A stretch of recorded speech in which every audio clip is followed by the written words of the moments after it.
dan legenda asal-usul suku Ternate. Di ujung utara Kepulauan Maluku, berdiri megah sebuah pulau yang dikenal dengan nama Ternate. Pulau ini, yang menjadi cikal bakal suku Ternate, adalah sebuah permata yang tersembunyi di tengah lautan biru. Dengan gunung berapi Gamalama yang menjulang tinggi sebagai latar belakang, Pulau Ternate adalah rumah bagi suku yang kaya akan sejarah dan budaya. Pada awal abad ke-13, pulau ini, yang dikenal sebagai Pulau Gapi, mulai dipenuhi oleh penduduk yang berasal dari Halmahera. Mereka adalah para pelarian yang mencari tempat yang aman dan damai, jauh dari konflik dan perang yang terjadi di tanah air mereka. Mereka membawa serta budaya, tradisi, dan pengetahuan mereka, dan dengan cepat, Pulau Gapi mulai berkembang dan menjadi pusat perdagangan yang ramai.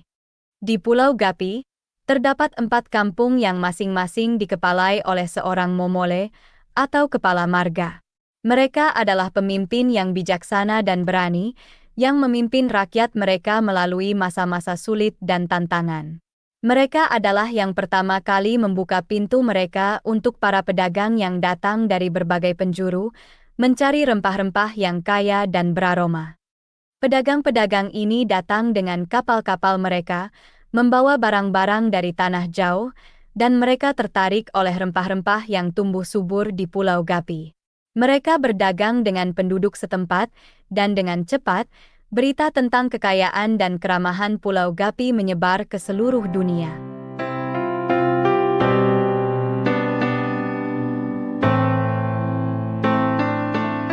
Pembentukan kerajaan. Seiring berjalannya waktu, Pulau Gapi semakin ramai. Aktivitas perdagangan yang semakin meningkat membawa berbagai peluang, namun juga tantangan. Para pedagang dari berbagai penjuru datang untuk mencari rempah-rempah, namun demikian juga para perompak yang mengincar kekayaan pulau tersebut. Dalam menghadapi ancaman ini, Momole Guna, pemimpin dari kampung Tobona, mengambil inisiatif. Dia melihat bahwa untuk melindungi pulau dan penduduknya, mereka membutuhkan organisasi yang lebih kuat dan terstruktur. Dengan demikian, dia mengadakan musyawarah, sebuah pertemuan antara pemimpin-pemimpin kampung, untuk membahas pembentukan suatu kerajaan. Musyawarah ini berlangsung dengan penuh hikmat dan kebijaksanaan. Setelah berdiskusi dan mempertimbangkan berbagai aspek, akhirnya diputuskan untuk mengangkat seorang pemimpin tunggal sebagai raja. Pemimpin ini diharapkan dapat memimpin dan melindungi Pulau Gapi dan penduduknya dari berbagai ancaman. Pada tahun 1257, Momole Chiko, pemimpin dari kampung Sampalu, terpilih dan diangkat menjadi raja pertama. Dia dikenal dengan gelar Baap Masyur Malamo, sebuah gelar yang mencerminkan kebijaksanaan dan keberanian. Dengan kepemimpinan Momole Chiko, kerajaan ini kemudian dikenal sebagai Kerajaan Gapi. Kerajaan Gapi, yang berpusat di kampung Ternate, menjadi simbol persatuan dan kekuatan. Dengan struktur organisasi yang kuat dan pemimpin yang bijaksana, Kerajaan Gapi berhasil melindungi penduduknya dan memajukan perdagangan. Ini adalah awal dari sejarah panjang dan kaya suku Ternate, sebuah suku yang terus berkembang dan beradaptasi dengan berbagai perubahan sepanjang sejarah.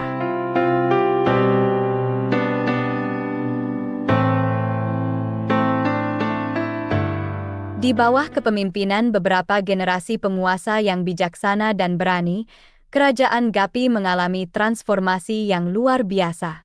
Dari sebuah kerajaan yang hanya berwilayahkan sebuah pulau kecil, Ternate, kemudian berkembang menjadi kerajaan yang berpengaruh dan terbesar di bagian timur Indonesia, khususnya Maluku. Sehingga oleh penduduk setempat disebut juga sebagai Gamlamo atau Kampung Besar. Seiring dengan perkembangan dan popularitas kota Ternate, orang lebih suka menyebut kerajaan ini sebagai Kerajaan Ternate daripada Kerajaan Gapi. Penguasa-penguasa Ternate, dengan kebijaksanaan dan keberanian mereka, berhasil membangun kerajaan yang kuat dan stabil. Mereka memperluas wilayahnya, menjalin hubungan diplomatik dengan kerajaan-kerajaan lain, dan mempromosikan perdagangan dan pertukaran budaya. Dengan demikian, Ternate tidak hanya menjadi pusat kekuatan politik, tetapi juga pusat perdagangan dan budaya. Pada masa jaya kekuasaannya, wilayah kerajaan Ternate membentang luas, mencakup wilayah Maluku, Sulawesi bagian utara, timur dan tengah, hingga bagian selatan Kepulauan Filipina. Bahkan, pengaruhnya merambah hingga sejauh Kepulauan Marshall di Pasifik. Ini adalah bukti dari kekuatan dan pengaruh kerajaan Ternate yang berhasil menjangkau berbagai penjuru. Namun, perlu diingat bahwa pencapaian ini tidak datang dengan mudah. Ini adalah hasil dari kerja keras, kebijaksanaan, dan keberanian para penguasa Ternate yang dengan gigih membangun dan mempertahankan kerajaan mereka. Mereka adalah contoh dari kekuatan dan ketahanan suku Ternate yang terus hidup dan berkembang hingga hari ini.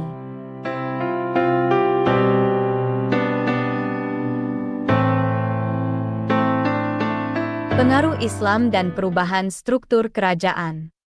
Pada pertengahan abad ke-15, terjadi perubahan besar dalam sejarah kerajaan Gapi. Islam, agama yang telah menyebar luas di Nusantara, mulai diterima dan diadopsi secara total oleh kerajaan. Penerimaan ini bukan hanya sekadar perubahan simbolis, tetapi juga melibatkan penerapan syariat Islam dalam sistem hukum dan tata kelola kerajaan. Sultan Zainal Abidin, pemimpin yang bijaksana dan berwawasan luas, memahami pentingnya perubahan ini. Dia melihat bahwa Islam bukan hanya agama, tetapi juga sebuah sistem nilai dan tata kelola yang dapat membawa kerajaan ke arah yang lebih baik. Dengan demikian, dia membuat keputusan bersejarah untuk meninggalkan gelar Kolano dan menggantinya dengan gelar Sultan, sebuah gelar yang lebih sesuai dengan identitas baru kerajaan sebagai kerajaan Islam. Dengan perubahan ini, kerajaan Gapi berubah menjadi Kesultanan Ternate. Ini bukan hanya perubahan nama, tetapi juga perubahan identitas dan struktur. Kesultanan Ternate menjadi salah satu dari 4 kerajaan Islam di Kepulauan Maluku, dan merupakan salah satu kerajaan Islam tertua di Nusantara. Perubahan ini memiliki dampak yang mendalam dan jangkauan yang luas. Dengan menerima Islam, Kesultanan Ternate tidak hanya memperkuat identitas dan struktur internalnya, tetapi juga membangun hubungan yang lebih kuat dengan kerajaan-kerajaan Islam lainnya di Nusantara dan di luar negeri. Ini membuka jalan bagi pertukaran budaya, pengetahuan, dan ide-ide baru, dan membantu Kesultanan Ternate untuk terus berkembang dan beradaptasi dengan perubahan zaman.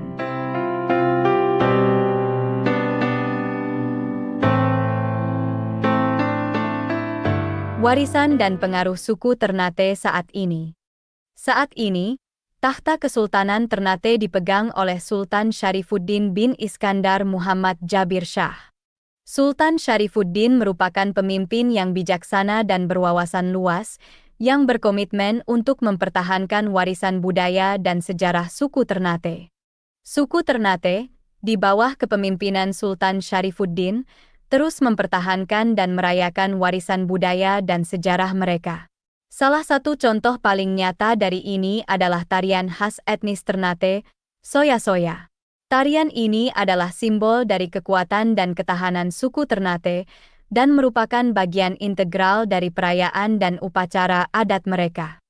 Namun, warisan suku Ternate tidak hanya terbatas pada tarian dan upacara adat.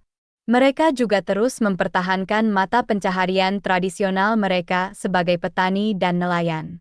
Dengan menanam padi, sayur mayur, kacang-kacangan, ubi kayu, dan ubi jalar, mereka memastikan bahwa tradisi pertanian mereka tetap hidup dari generasi ke generasi. Selain itu, suku Ternate juga dikenal sebagai penanam tanaman keras seperti cengkih, kelapa dan pala. Tanaman-tanaman ini tidak hanya penting bagi ekonomi lokal, tetapi juga memiliki nilai budaya dan sejarah yang mendalam. Mereka adalah simbol dari kekayaan dan kemakmuran suku Ternate, dan merupakan bagian penting dari identitas mereka. Dengan demikian, suku Ternate adalah contoh luar biasa dari suku yang berhasil mempertahankan warisan budaya dan sejarah mereka, sambil tetap beradaptasi dengan perubahan zaman. Mereka adalah simbol dari kekuatan dan ketahanan, dan merupakan sumber inspirasi bagi kita semua. Demikianlah kisah ini diceritakan, segala kebenaran detailnya kita kembalikan kepada Allah, Tuhan pemilik kisah kehidupan.